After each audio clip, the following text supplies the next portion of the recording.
This is Topic 2, Matters of Life and Death, Part 2, Euthanasia, for Unit 6, An Introduction to Christian Ethics.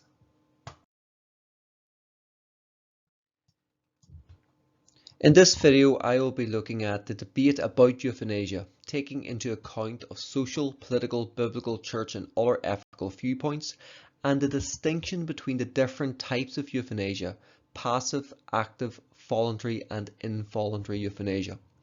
I will also be looking at the contribution of the hospice movement surrounding this topic. Euthanasia comes from the Greek language and means good death. Often people call euthanasia mercy killing. It is often called assisted suicide. And for those that oppose euthanasia, they argue that it is the deliberate ending of human life and therefore it could be equated to murder. A living will, also known as an advance directive. This is a legal document stating how a person would wish to be treated if they could not communicate this to a doctor. Why is euthanasia a controversial issue? Often people call euthanasia mercy killing, perhaps thinking of someone who is terminally ill and is suffering a prolonged, unbearable pain, or someone who has a poor quality of life. Despite developments in medicine, dying can be a long, painful and distressing process. Under the present UK laws, anyone who helps a sufferer to end their life risks the possibility of being charged with murder or manslaughter.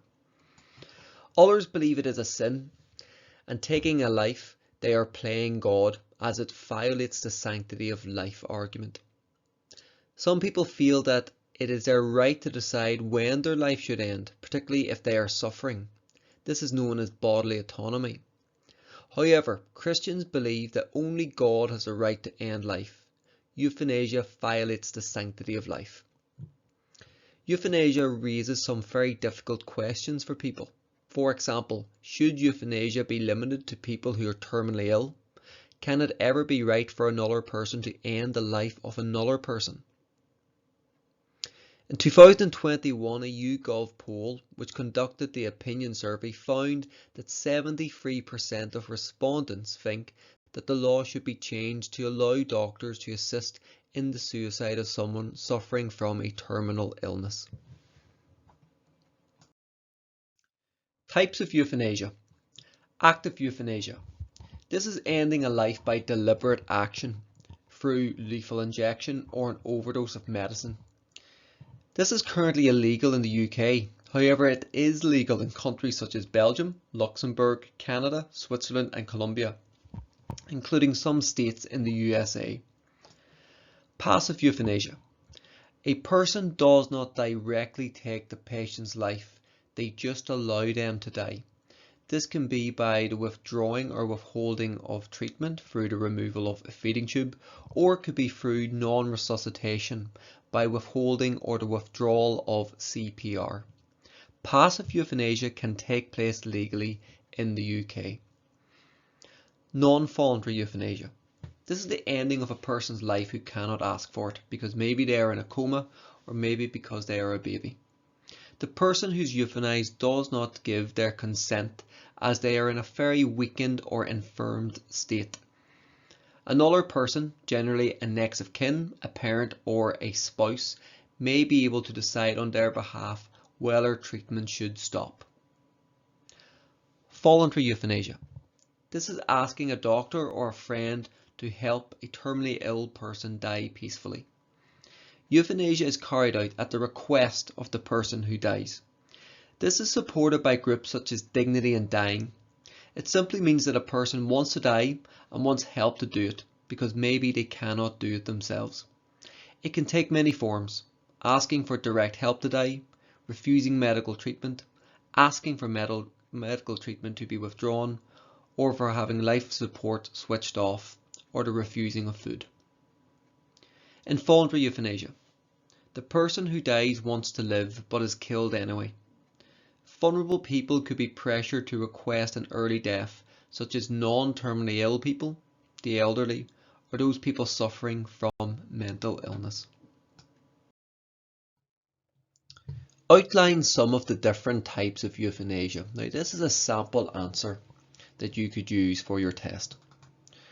Euthanasia means a gentle and easy death. It is sometimes called mercy killing or assisted suicide and involves the premature death of a person who is terminally ill and in pain. Voluntary euthanasia is when a patient asks someone to help them die.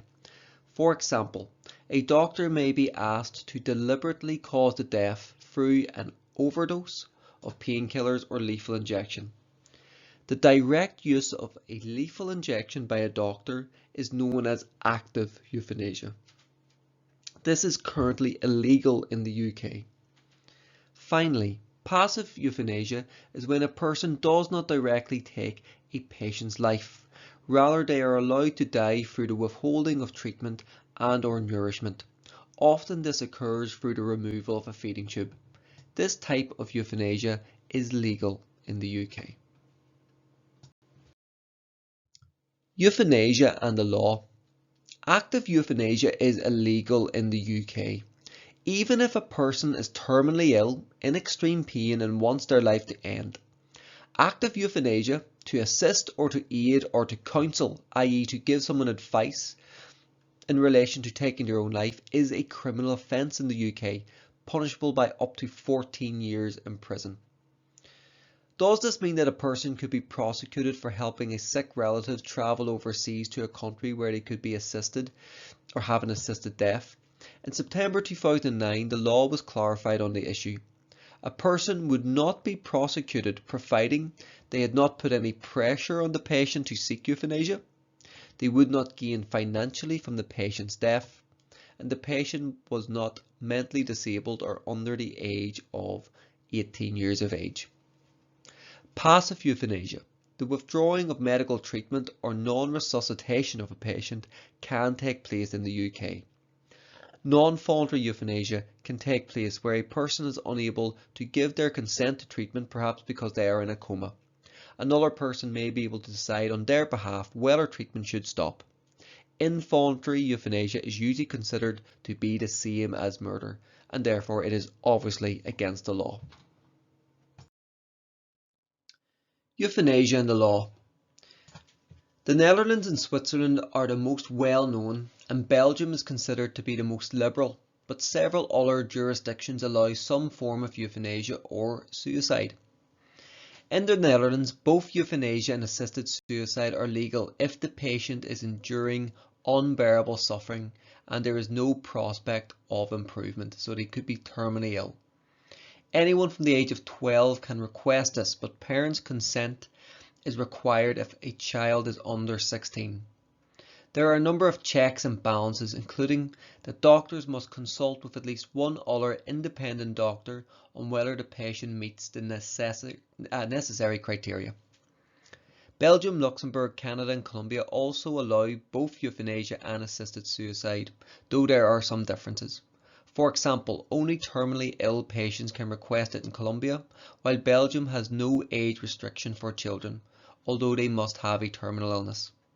A number of United States states, including California, Colorado, Hawaii, New Jersey, Oregon, Washington State, Vermont and the District of Columbia do permit active euthanasia.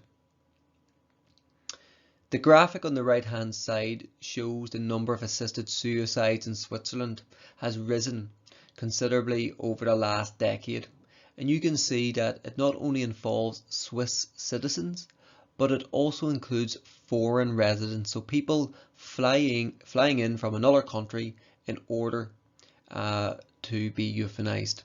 Some people call this suicide tourism.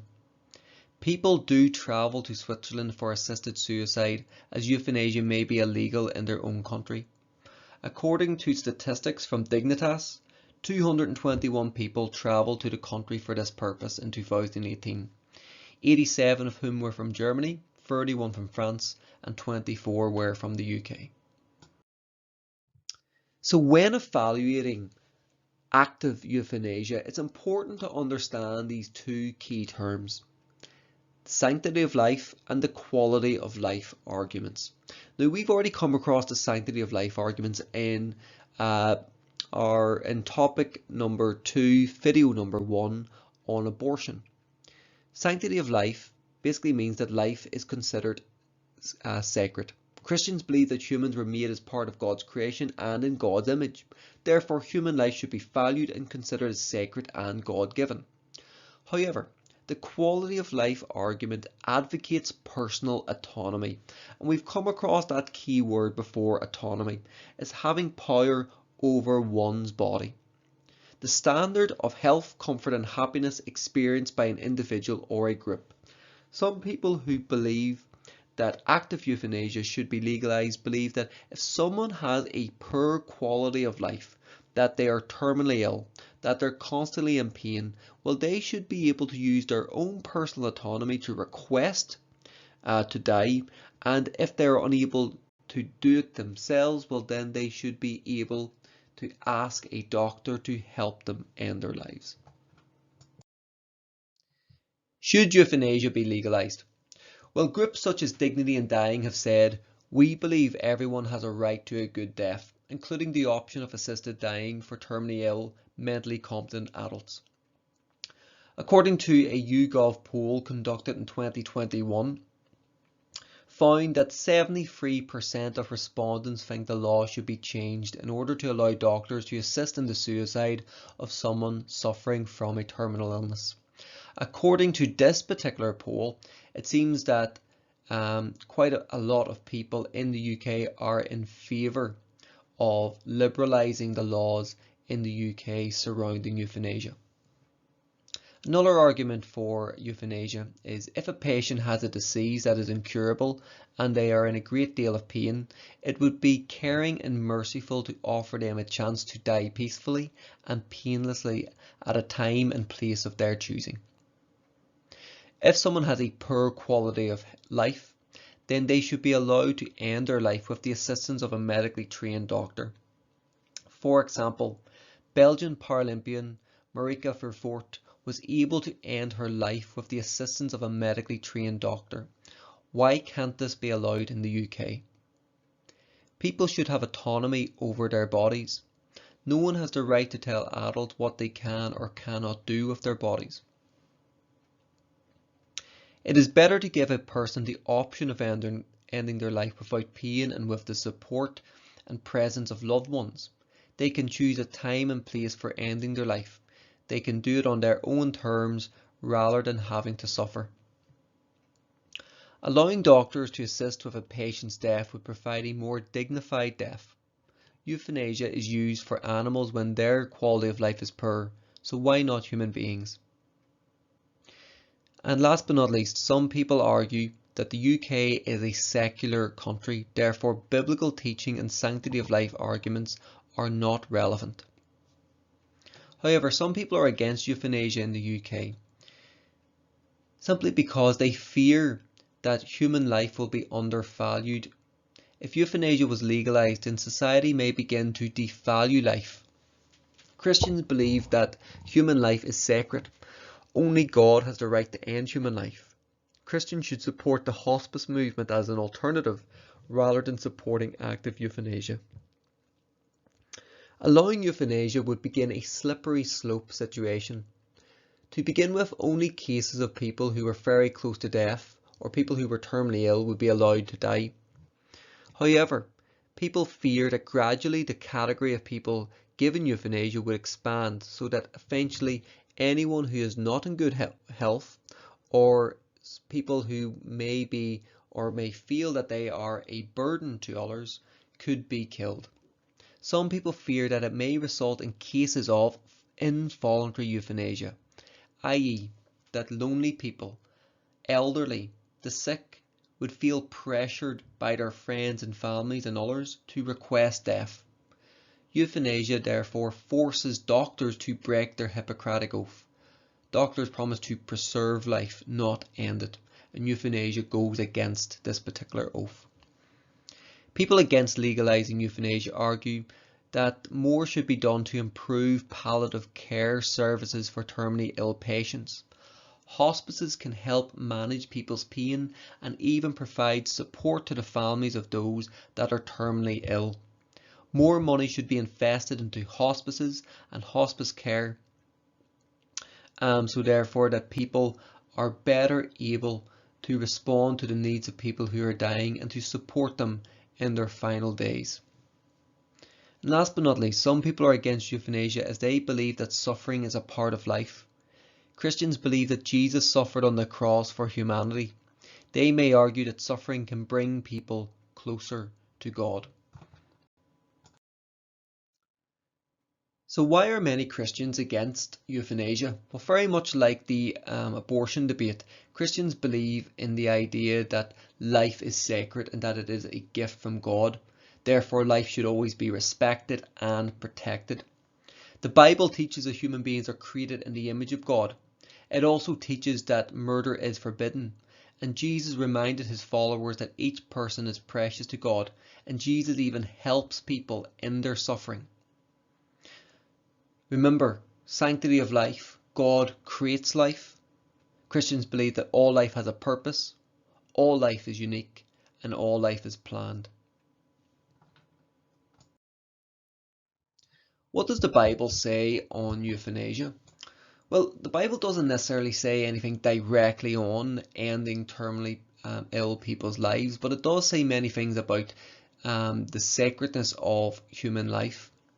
For example, in Genesis 1:27 it says that man is made in the image of God. Human life is a gift, it is sacred, and it has dignity. Many people see the last part of a person's life on earth as a spiritual time in preparation for death, for the next life. Euthanasia is wrong as it prematurely ends the special time that God gave, and therefore only God should take it. In the Ten Commandments it says, "Thou shalt not kill." Many Christians view euthanasia as murder as it is the deliberate ending of human life. Therefore it is always immoral. Christians should protect life, not destroy it. Jesus said in Luke's Gospel, "Yet not one sparrow is forgotten by God. Even the hairs on your head have all been counted." Christians can learn from this particular passage that each and every person in our society matters to God. The old, the young, the sick, the healthy, everyone. So therefore, when it comes to euthanasia, God does not forget people who are suffering. He is there with them in their suffering. And therefore, Christians believe that they should not endorse or support active euthanasia. In Matthew's Gospel, it says, "When he saw the crowd, he had compassion on them because they were harassed and helpless, like sheep without a shepherd." This particular story shows that Jesus is compassionate, he's loving, he's merciful towards those who were suffering or people that needed his help. Like Jesus, Christians should always show compassion and gentleness to those who are sick and suffering. For example, people can become nurses, doctors, caregivers in hospitals, and to help people who are at the end stages of life. St. Paul says your body is a temple of the Holy Spirit. St. Paul is highlighting that our body has been created by God, therefore it is sacred. We should focus on protecting life, as it is the most precious gift from God. St. Peter said, "In all this you greatly rejoice, though now for a little while you may have had to suffer grief in all kinds of trials. These have come so that the proven genuineness of your faith." Basically what Peter is highlighting here is that suffering can be a test of faith. St. Paul says suffering produces perseverance, character, and hope. St. Paul highlights that suffering can bring us closer to God. Like Jesus suffering for the sins of many, Christians should be prepared to suffer also. In Matthew's Gospel, Jesus says, "What do you think? If a man owns 100 sheep and one of them wanders away, will he not leave the 99 and go looking for the one that wandered off? And if he finds it, truly I tell you, he is happier about that one sheep than about the 99 that did not wander off. In the same way, your Father in heaven is not willing that any of these little ones should perish." Jesus highlights how God never gives up on anyone, especially those who are vulnerable or suffering. Christians should therefore care for the sick and dying with compassion and mercy. And last but not least, the healing stories and the miracles of Jesus throughout the Gospels. Jesus didn't turn away from people who were sick and suffering. He actually helped them. Christians should apply this example of Jesus towards people who are terminally ill. Catholic teaching on euthanasia. The Roman Catholic Church condemns euthanasia as morally unacceptable because it involves taking human life. The Roman Catholic Church teaches that no one has the right to deliberately end the life of another person or his or her own life. However, it also teaches that it is not acceptable to unquestionably prolong the life of a dying person. Every life should be treated with respect as it has been created by God. The Catechism of the Catholic Church states, whatever its motives and means, direct euthanasia consists in putting an end to the lives of handicapped, sick, or dying persons. It is morally unacceptable. Pope Francis has used sermons and Twitter to highlight his view on euthanasia. Pope Francis tweeted, "Euthanasia and assisted suicide are a defeat for all. We are all called never to abandon those who are suffering, never giving up, but caring and loving to restore hope." He also tweeted in reference to the sanctity of life, "Every life counts, from the beginning to the end, from conception to natural death." And last but not least, Pope Francis said that euthanasia is always wrong, in that the intent of euthanasia is the end of life and cause death. The Protestant churches here in Northern Ireland hold similar views to the Roman Catholic Church. For example, the Presbyterian Church states that facilities like the hospice movement should be encouraged. Above all, the Christian community should take the lead by showing the prayerful, dignified, respectful care which assures people that they are loved and valued even in the midst of pain and helplessness. The Church of Ireland remains resolute that there should not be a right to euthanasia, assisted suicide in this society, and suggests no grounds for introducing policy on euthanasia and assisted suicide. And the Methodist Church says we need to provide better care for the dying rather than kill them off early. For Christians, suffering reminds them of Christ on the cross. They believe that personal suffering can bring them closer to God. Christians believe that there is hope of life after death. They are inspired by Jesus' own life and resurrection. They wait in the hope of their own resurrection. A religious faith can therefore help a person die with dignity, as they know that this is God's will or plan for them. God is the author of life, therefore Christians believe that they should place their trust in God concerning all matters of life and death. Not having a fear of death can bring a person, or can help a person, get through their final days. A strong faith can also help family members cope with a loved one's illness and death. Everyone will have a cross to carry. A cross is not a symbol of burden, but of love, forgiveness and sacrifice. It means accepting the difficulties that life throws your way with the strength and patience that Jesus had. Everyone has difficulties and problems.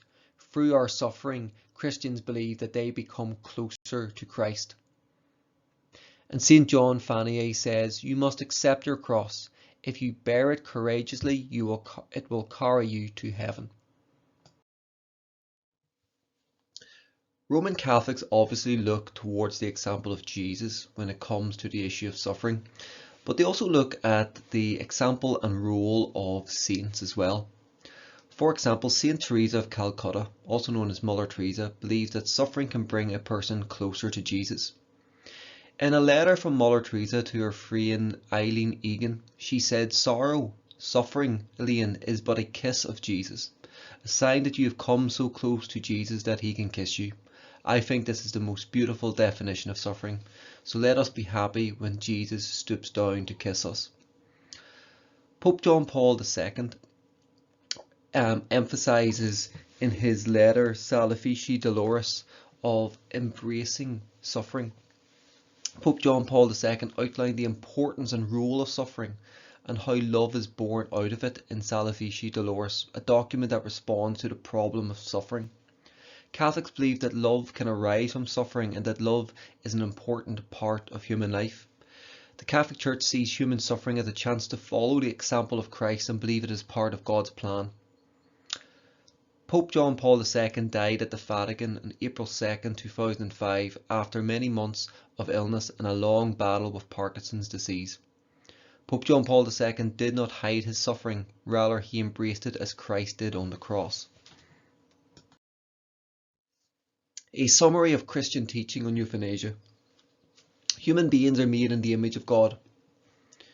Human beings believe that taking human life is not permitted. As it says in the Bible, thou shalt not kill.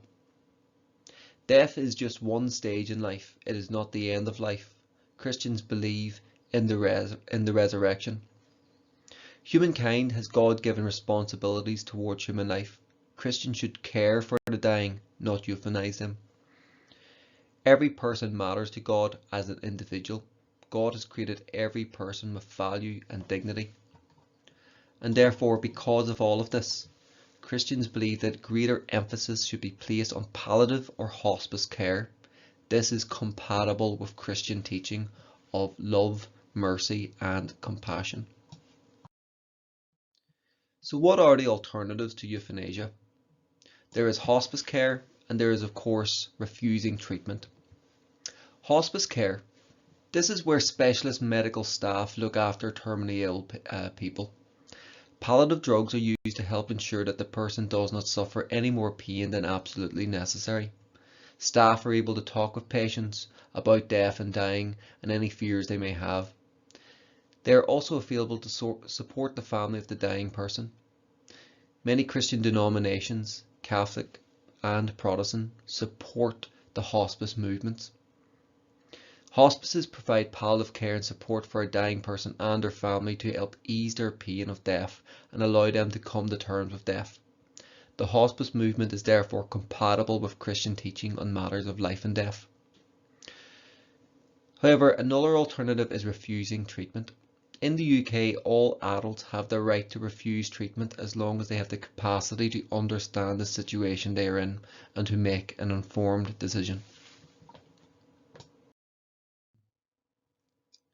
Dame Cicely Saunders was the Christian founder of the voluntary hospice movement.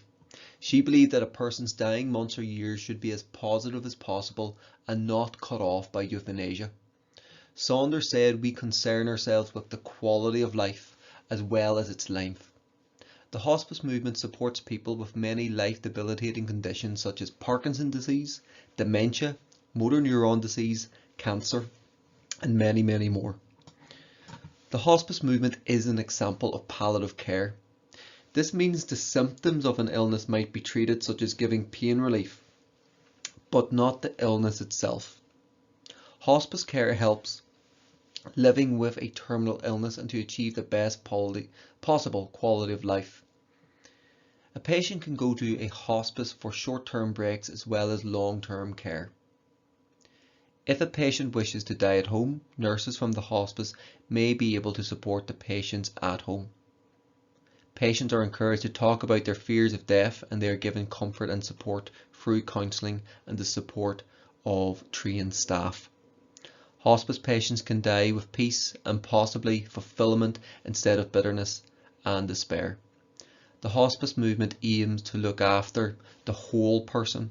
It aims to support the family and it aims to support the emotional and spiritual needs of those people who are terminally ill. What are the aims of the hospice movement? The hospice movement aims to bring relief from pain, allowing for a peaceful and relatively pain-free death.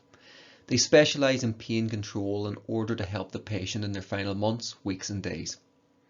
They also aim to help people face and come to terms with their death through counselling and listening to their patients. The hospice movement also aims to help families of patients come to terms with the coming bereavement and to see their relatives appreciate or even enjoy the final period of their life. The hospice movement aims to improve the quality of life of patients so they have a pain-free, dignified death. And ultimately they aim to support the patient's well-being and emotional needs. Some examples of hospices throughout Northern Ireland include the Northern Ireland Hospice, the Foyle Hospice, which is located here in Derry, the Marie Curie Cancer Care, and Macmillan Cancer Support. Some case studies related to this topic of euthanasia. Belgian Paralympian Marieke Vervoort has ended her own life through euthanasia at the age of 40.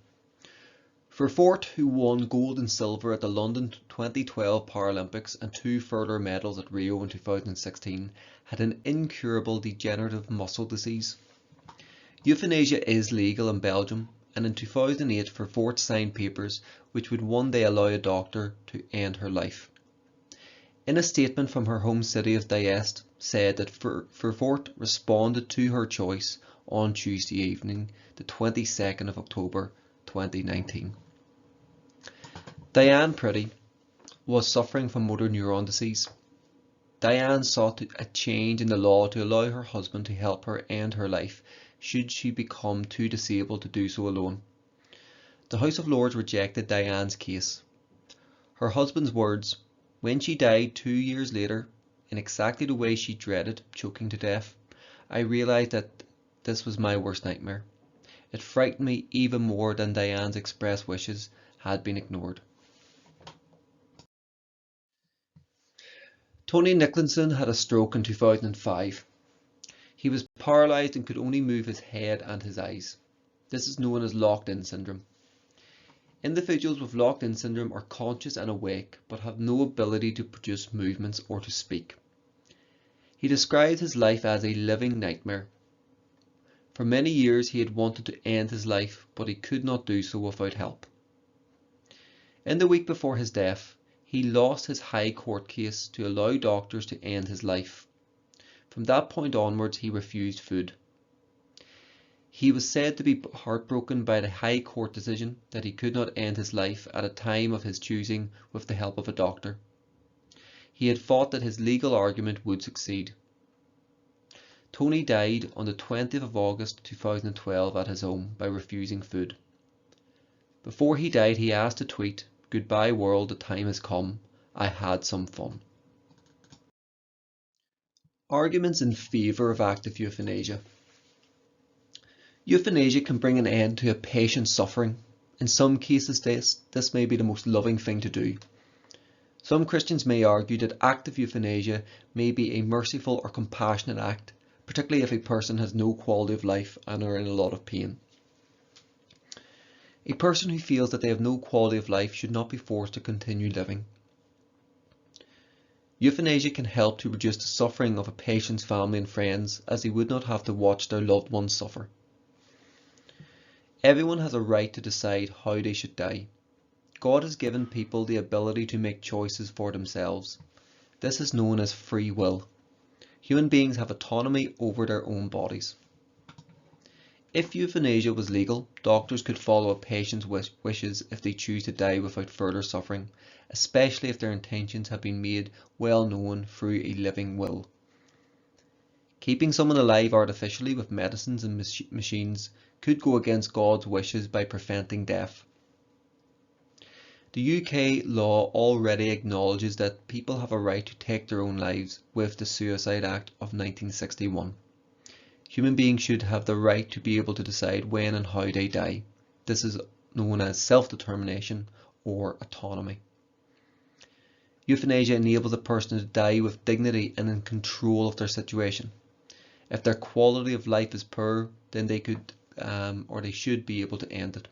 For example, if someone is suffering from a life-debilitating condition such as Parkinson's disease, dementia, motor neuron disease, cancer, then they should be able to be allowed assisted suicide through active euthanasia. Some people argue that death is a private matter and the state should not interfere with an individual's right to die. It is expensive to keep people alive when there is no cure for their illness. Euthanasia would release precious resources to treat people who could live. Society permits animals to be put down as an act of kindness when they are suffering. The same treatment should be available to human beings. Some people argue that religious views are outdated for the 21st century. In a poll conducted in 2021, it found that 73% of respondents think that the law should be changed to allow doctors to assist in the suicide of someone suffering from a terminal illness. And as well as that, there are many countries throughout Europe and in North America which do have active euthanasia. Arguments against active euthanasia. Christians believe that life is a gift from God, and only God has the right to give and to take life. Sanctity of life and religious arguments are applicable for this point. Christians believe that suffering can help some people feel closer to God and help them to understand something of what Jesus went through on the cross. And you could refer to St. Teresa of Calcutta and of course Pope John Paul to develop this point. Many people believe that the hospice movement is a better alternative than active euthanasia. Instead of making euthanasia legal, it would be better to invest more money into facilities to care for those who are terminally ill, such as hospice care, such as the Foyle Hospice and Northern Ireland Hospice. Advances in medicine can help control pain and allow a patient to die with dignity, so euthanasia is not necessary. Proper palliative care is available, which reduces or removes the need for people to be in pain. A patient may request euthanasia in a living will, however they may change their mind but are unable to communicate this to their friends, to their families and to doctors. Euthanasia does not respect the value of human life. Some people are concerned that elderly or disabled people might feel under pressure to choose euthanasia. For example, this could lead to involuntary euthanasia. This is when people may feel pressure to request euthanasia by family, friends or doctors when it isn't what they really want, and it would undermine the commitment of doctors and nurses to save lives. The relationship of trust between doctors and patients could be destroyed. Doctors aim to preserve life, not end it. It would violate their Hippocratic oaths. Euthanasia would weaken society's respect for the value and importance of life. It could be the beginning of a slippery slope towards involuntary euthanasia or the euthanasia of non-terminally ill people. It would also put too much power into the hands of doctors, and again, it may damage the trust between the patient and the doctor. And some people argue that by bringing in active euthanasia, it would begin to discourage the search for new cures and treatments for terminally ill. And finally, some people argue against active euthanasia because some people unexpectedly recover from illnesses. Doctors sometimes do get diagnoses wrong.